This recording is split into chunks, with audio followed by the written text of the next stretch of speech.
What's up, guys? Welcome to Daily Dose of Reddit. This is your host, Zach, and today's subreddit is r/EntitledParents. Alright guys, this story's called My Entitled Mother. I did an amazing butthole on not giving my mom my tax money. And after being given the answer of not the butthole, I decided to make a post about the dark rabbit hole that is my mother's entitlement. Sorry, but this is going to be long. In 2008, my father passed away. He was a truck driver and died on impact in an accident. To this day, I still cry. My sister and I received a little over $1,200 a month in insurance. Our mom received a little of $600 a month. My mom was also working and making $900 bi-weekly. Mind you, she was bringing in about $2,400 a month. I worked for about 3 months at a McDonald's about midway through receiving the checks, because it was summer and I was bored and wanted to have a reason to get the hell away from her. I helped pay bills and tried to save as much money as I could. Wasn't able to because no sooner than she spent her money, she came for mine. My sister was spending hers on ridiculous things. I took out an auto loan with a bank to get my car. A few months later, I took out a personal loan to get an AC unit for the house. When I got the unit, she promised that, since it was for the house, she would help me pay for it. Spoiler alert, she never paid a cent. After the insurance money ran out, I started working again, first at a grocery store, roughly making $120 bi-weekly, for 3 months. I didn't work enough hours, so I couldn't pay all my bills. At this time, my mom co-signed for me to get a new car so I could drive to work. She had to pay the bill for that vehicle because I wasn't making enough to do it on my own. At the 3-month mark, I was told that a nearby McDonald's was hiring. I applied, interviewed, and got the job the same day. I was making $484 bi-weekly. Now that I was behind on loan payments in my name, I was trying to catch up. I also had a phone bill $160 that I was late on. Payday went something like this. Hey, did you get paid today? Yeah, why? How much was your check? $484. Okay, give me $160.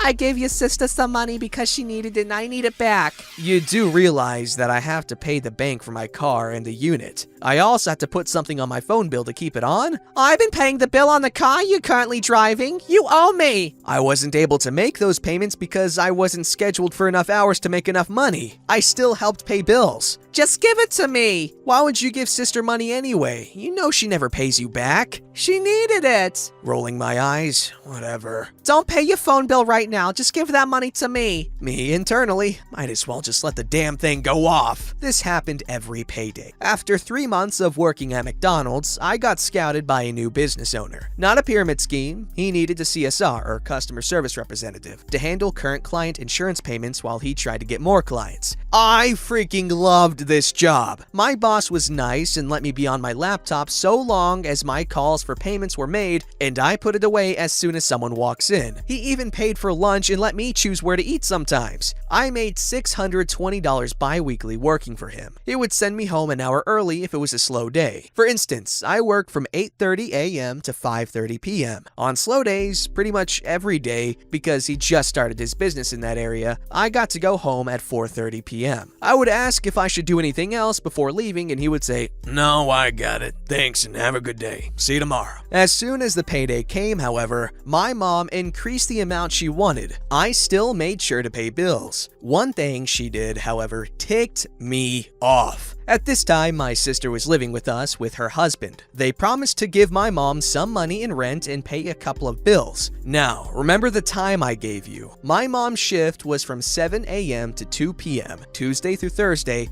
alternating 12-hour days with Monday and Friday, with weekends off, and Saturday through Sunday, with Monday and Friday off. This happened during the Tuesday through Thursday. My sister, however, stayed at home all day on her day off, watching Netflix and not doing any chores around the house. Granted, she gave birth months before and was staying with us so they wouldn't have to pay so much in rent with a newborn and they could have mom watch their baby. I came home from work on payday. Thank goodness for direct deposit. As soon as I walked in the house, this is the conversation that ensued. "Hey, I'm home." Hey, you got paid today, right? Knowing what's about to happen, yeah. Here, go pay your phone bill. It's the house phone bill. What do you mean my phone bill? I don't have a phone bill anymore because the phone company cut it off. Well, you're the only one who uses the Wi-Fi. The Wi-Fi is connected to the satellite. and sister uses Wi-Fi to binge watch shows on Netflix. The only Wi-Fi I use all day is the Wi-Fi from the grocery store next to the office. You are always making long-distance calls to a scammer. If y'all want that story, let me know. If it's gonna hurt you to pay it, then don't bother. Give me the damn envelope! Anything to get out of this damn house! I then leave the house to pay the phone bill and the car insurance, full coverage. I also was still trying to make payments to the bank that I never got help with. Earlier in the day, while at work, just after seeing the deposit in my account, I called my mom to see how much the water bill was in the satellite. Made payments online, just to come home to be told to pay one of the last two that needed to be paid. Phone bill and electric was left. So immediately, I was out of money. My mom even tried to say, "We will have such and such bill to make it even for both of us." No such thing happened. 8 months after starting with my favorite boss, he recommended me to go to the insurance company headquarters because his business was small and he wasn't getting many new customers. So he wasn't making enough to keep me on as an employee. I started my training there the next week. About 2 weeks later, I was fired for wearing tennis shoes on a rainy day because my dress shoes were worn out and I didn't own any dressy flats at the time. I went to take my state exam for my property license and got a call from one of the supervisors. I told him that I passed, and he told me that I was fired for breaking dress code and wearing sneakers, and also for wearing jeans. I was dressed up with a blouse and heels. I didn't own any dress pants. I was waiting for payday to finally do a little shopping at a discount store. And for taking the time, we were on one of our 15-minute breaks to draw in my notebook. My mom was mad because I lost that job. Around 4 months after losing that job, I was hired as an insurance agent to sell Medicare Advantage plans. This job paid $14 an hour starting, then went up to $15 an hour after 3 months. You also got bonuses for hitting certain goals and compensation for the companies whose plans you sold. I was bringing home $1,500 bi-weekly about 1 month after hitting the sales floor. I didn't like the hours that much, nor the trip, but I felt like it was worth it to make good money and get good benefits and also get the hell away from my mom for a while. The job was a 1-hour drive to and from home, and I would be at the tail end of the morning and evening traffic. As soon as payday came and I saw how much I was making while in training, I was ecstatic. And so was my mom, of course. Payday came, every bill became my responsibility. And yes, she was still working. She also started demanding I give her pocket money because you don't do anything besides using that money to buy video games and other crap. My sister even had the nerve to tell me when I got the job, "You got a good paying job now. Don't go spending it on video games." I wouldn't blow an entire paycheck on video games even if I wanted to. I always get used video games and depending on price would get no more than 2. If a used game was $40, I would only get 1. If it was $10, I would get 2. I had a budget of not going over $50 when shopping for games. And if I only spent $30 on a game, the other 20 would be to either buy a meal from a restaurant or stop by the grocery store to get $20 worth of stuff to put in the freezer and cabinets like frozen pizza, ramen noodles, and a loaf of bread with some sandwich meat. I always made sure the things I got were on sale to get more for my $20. I was even talking with the bank about paying off both of my loans in 2 months so I could get it off my score after a few years. Never happened. I worked that job from August to December and was let go. Apparently, it was a contract job for the open enrollment period, October 15th to December 7th. After that, I was told my services were no longer required. After that, I've been in and out of work with dear old mom getting more and more angry that I don't make enough money to pay bills and give her pocket money. She was forced to retire after something wrong was going on with her foot. I started a part-time work-from-home job that paid an hourly wage, $11 an hour in training since it was on full-time hours for 5 weeks, then $10.50 once we got into production. I was never late for work and usually had good call quality. My paychecks were roughly $350 bi-weekly. Even with this small amount of money, I could budget paying bills. She had started getting her Social Security by then. Conversations were usually like this. "How much money do you have left?" Why?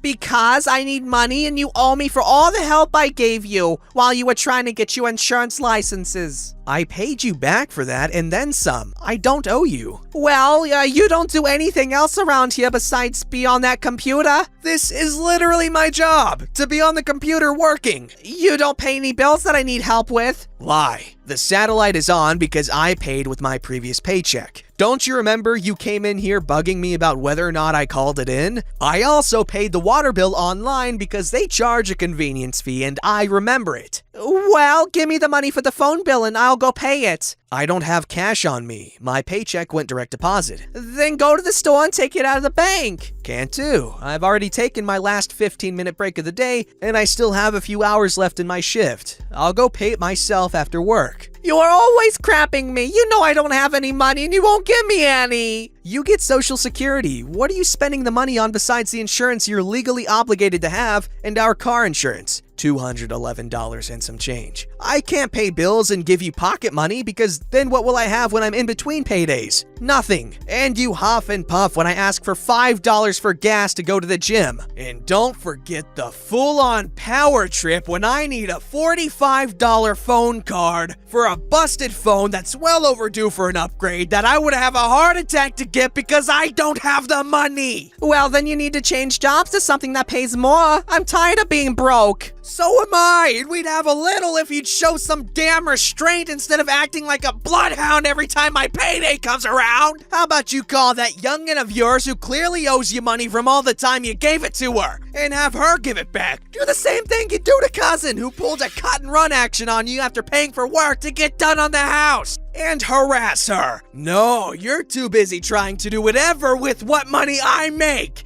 Every time I get paid, I can see you standing there with your hand out. I can wait for you to get out of my house. You get on my nerves. Now you're mad because I'm calling you out on your years of bullcrap. But don't worry about it. I'm currently working on getting the hell out of here when I leave. However, you better have some idea of what you're going to do because I will not be supporting you. Sorry this was so long. Currently looking for a new job so I can save money to leave the country and go no contact. The conversations like above are constant. In the meantime, I'm waiting on my state tax to deposit. Mother dearest is staying at my sister's now. That's another story. Anyways, that sounds incredibly frustrating. I hate when my parents ask how much money I made or make. I mean, obviously, it's a normal question for parents to ask their kids. You know, they want to make sure they're doing well. However, they don't do it for that. They do it to hold it against me. Will Smith, where are you? I need you to say that parents just don't understand. Alrighty, this story's called I Just Realized My Old Best Friend Was an Entitled Kid, Karen? So back in 2007-ish, I met my old best friend for the sake of the story. He is the entitled kid.